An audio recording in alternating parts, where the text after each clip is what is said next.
کہ یہاں گناہ مٹ جائے تاکہ وہاں جواب دینے سے بچ جاؤں. اس خاتون نے تیسری مرتبہ حاضری دی, حضور اب میرا بچہ روٹی کھانے لگا ہے, مجھ پہ حد لگا دے تاکہ میں پاک ہو جاؤں. اللہ کے حبیب نے فرمایا, اللہ کی بندی, جب اللہ نے تیرے جرم پہ پردے ڈال دیے تھے تو تو نے اظہار جرم کیوں کیا؟ اب چونکہ تو جرم کا اظہار کر چکی ہے, اقبال گناہ کر چکی ہے, اب تجھ پہ حد لگائی جائے گی. اور اس کو سنگسار کر دیا گیا.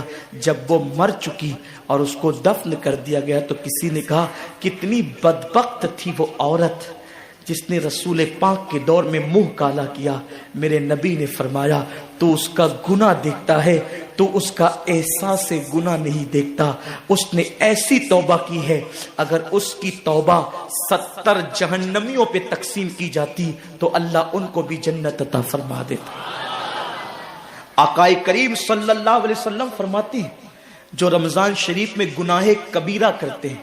اب گناہ کبیرہ کی بہت بڑی تعریف ہے, اس کو نہیں بیان کروں گا, لیکن جو گناہ کبیرہ بڑا گناہ کرتے ہیں, پہلی بات تو چونکہ میرا مسلک صوفیہ ہے, صوفیہ سے کسی نے پوچھا کہ گناہ بڑا کیا ہے. امام غزالی فرماتے ہیں نہ کوئی گناہ چھوٹا ہے نہ کوئی گناہ بڑا ہے. بات تو یہ ہے جس گناہ پر خدا تیری پکڑ کر لے وہی گناہ سب سے بڑا ہے, اور جس نیکی پر خدا تجھے بخش دے وہی نیکی سب سے بڑی ہے. کسی گناہ کو چھوٹا سمجھ کے مت کرو, پتہ نہیں وہ کس گناہ پہ ناراض ہو جائے. تو اللہ کے حبیب صلی اللہ علیہ وآلہ وسلم فرماتے ہیں جو رمضان شریف میں بڑا گناہ کبیرہ گناہ کرتے ہیں, سال بھر تک فرشتے اس پہ لعنت کرتے رہتے ہیں, اور اگر اسی سال اس کو موت آ جائے, اسی سال جس نے ماہ رمضان میں گناہ کبیرہ کیا تھا, اس نے بڑا گناہ کیا تھا. اب بڑے بڑے گناہوں کو گنایا گیا. مثال کے طور پر کسی عورت پر غلط نیت سے نظر ڈالنا یہ گناہ کبیرہ ہے. جھوٹی قسم کھانا یہ گناہ کبیرہ ہے. ناپ تول میں کمی کرنا یہ گناہ کبیرہ ہے. کسی کو دیکھ کر اس کا مذاق اڑا کے دل دکھانا یہ گناہ کبیرہ ہے. کسی کی امانت میں خیانت کرنا یہ گناہ کبیرہ ہے. سبحان اللہ. ماں باپ کا دل دکھانا یہ گناہ کبیرہ ہے. کفر کرنا یہ گناہ کبیرہ ہے, بلکہ اکبر الکبائر ہے. 70 کی فہرست امام سیوطی نے گنائی ہے, اور پھر 70 کی فہرست گنانے کے بعد فرماتے ہیں 70 پر یعنی 1 2 3 4 والا 70 نہیں, بلکہ اللہ کے حبیب نے یہاں جو 70 فرمایا ہے یہ 70 گنتی والا 70 نہیں ہے, بلکہ کثرت بتانے کے لیے 70 ہے. جیسے کہ ہم کہتے ہیں نا میں نے تجھے 50 بار سمجھایا تو نہیں مانا, میں 100 بار تیرے گھر آیا تو نہیں ملا, تو اس کا مطلب یہ نہیں کہ 99 کے بعد ایک جو ملا کر کے آتا ہے وہ 100 نہیں, گنتی کا 100 نہیں. یہاں 100 بتانا کثرت بتانے کے لیے ہے, یہاں 50 کہنا کثرت بتانے کے لیے ہے. تو اللہ کے حبیب فرماتے ہیں 70 بڑے گناہ ہیں, اللہ اکبر, بالکل صحیح فرمایا آپ نے. اتنی کثرت سے ہے بڑے گناہ کہ تم ان کو شمار نہیں کر سکتے. بس اتنا کہ جس گناہ پہ خدا ناراض ہو جائے وہ بڑا گناہ. تو جس نے رمضان شریف میں قصدن بڑا گناہ کیا, قصدن, نماز کو چھوڑنا بھی گناہ کبیرہ ہے, نماز کو ترک کرنا بھی گناہ کبیرہ ہے. میرے آقا صلی اللہ علیہ وسلم کے دیوانوں, کھیل کود میں وقت کو ضائع کرنا, وقت کا ضیاع, یہ بھی گناہ کبیرہ ہے. آقا فرماتے ہیں جس نے رمضان شریف میں گناہ کبیرہ کیا, اس رمضان سے لے کر آنے والے رمضان شریف تک فرشتے اس پہ لعنت کرتے. یہ لعنت کیا ہے؟ لعنت سمجھتے ہیں؟ لعنت کا مطلب یہ ہے جس پہ لعنت پڑی وہ ہمیشہ کے لیے اللہ کی رحمت سے دور ہو گئے. انسان کی لعنت کیا ہے؟ انسان کی لعنت, ایک جانور پر حضور علیہ الصلوۃ والتسلیم کسی صحابی کے جانور پر بیٹھے تھے, وہ دھیرے چل رہا تھا. کسی نے کہہ دیا کہ اس پہ لعنت ہو, یہ دھیرے چلتا ہے. حضور علیہ السلام نے اس جانور کے نیچے اتر کر فرمایا جس پہ لعنت کر دی گئی میں اس جانور پہ سواری نہیں کر سکتا. یہ ایک انسان کی لعنت کا اثر ہے. جس پہ معصوم فرشتے لعنت کرے اس کا انجام کیا ہوگا؟ وہ بھی 1 2 لعنت نہیں. رمضان شریف کو چھوٹا مت سمجھیے. 1 کے 70 پر آپ کی نظر ہے, گناہ نیکیوں کی کثرت پہ آپ کی نظر ہے, گناہوں کی تباہی پہ آپ کی نظر نہیں ہے. اللہ کے رسول صلی اللہ علیہ وسلم نے فرمایا جیسے ماہ رمضان شریف میں نیکیوں کا درجہ بڑھ جاتا ہے ویسے ماہ رمضان شریف میں گناہوں کا بھی معاملہ بڑھ جاتا ہے.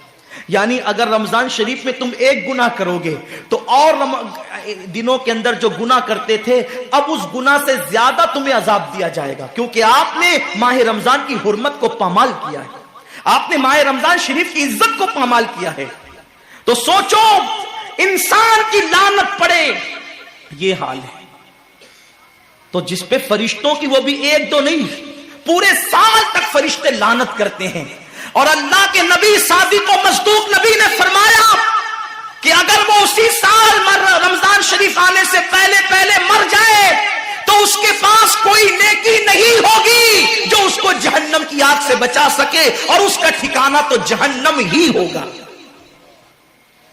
خدا کے لیے اپنے حال پہ رحم کرو، اپنے آپ کو جہنم کا ایندھن مت بناؤ.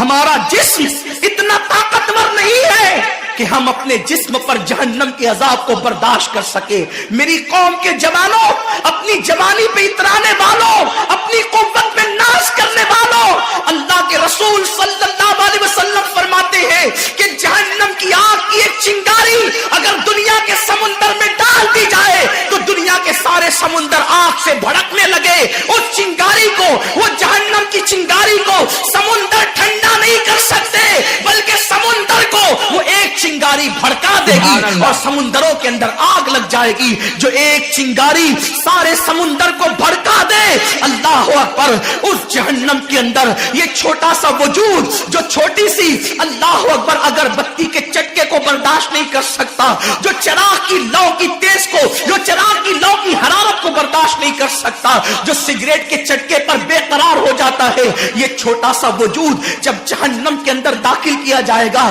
اس وقت اس وجود کا کیا ہوگا. میرے آقا مصطفیٰ جان رحمت فرماتے ہیں کہ جب پہاڑوں کو جہنم میں ڈالا جائے گا تو پہاڑ ایسے پگھلنے لگیں گے جیسے نمک کو پانی میں ڈالنے سے نمک پگھلنے لگتا ہے. میرے بھائیوں، خدا کے لیے اپنے حال پر رحم کرو، اپنے آپ کو جہنم کا ایندھن مت بناؤ. اللہ اکبر، تراویح کے وقت میں پیر پھیلا کر محلوں میں بیٹھنے والوں، روزوں کے وقت میں چھپ چھپا کر کھانے والوں، بالکل صحیح فرمایا آپ نے. کو چیلنج مت کرو. اللہ کے حبیب نے فرما دیا کہ جو گناہ کبیرہ رمضان شریف میں کرے گا سال بھر فرشتوں کی لعنت ہوگی. آپ کہتے ہیں مسلمان کلمہ پڑھتا ہے، مسلمان نبی کا غلام ہے، مسلمان نبی پہ جان قربان کرنے کے لیے تیار ہے، اتنی مصیبتوں میں کیوں ہے، اتنی تکلیفوں میں کیوں ہے، کیوں تباہ ہو رہا ہے مسلمان؟ ارے جس پر فرشتے پوری سال لعنت کرے وہ قوم تباہ نہ ہوگی تو کیا ہوگا؟ اس قوم کے گھر نہ جلیں گے تو کیا ہوگا؟ اس قوم کی بیٹیوں کی آبرو نہ لوٹے گی تو کیا ہوگا؟ وہ قوم غربت کی چکی میں نہ پسے گی تو کیا ہوگا؟